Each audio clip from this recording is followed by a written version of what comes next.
Right.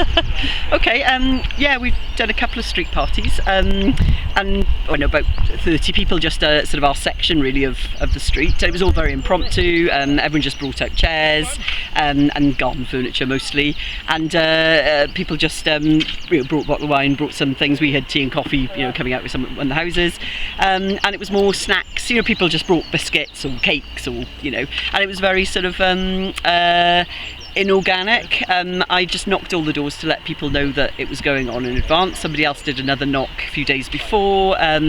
We went around and people sort of saw each other, and the weather was glorious for the first one, so that went really well. And I think it was from about there was one where neighbours who had literally been warring ended up singing together, completely drunk out of their heads, but with their arms around each other, and you thought, that worked, so there was a real role for that, and it did help, but as people move house, and sometimes you lose connection, and sometimes things in your own life coming up, and the weather, I think the weather.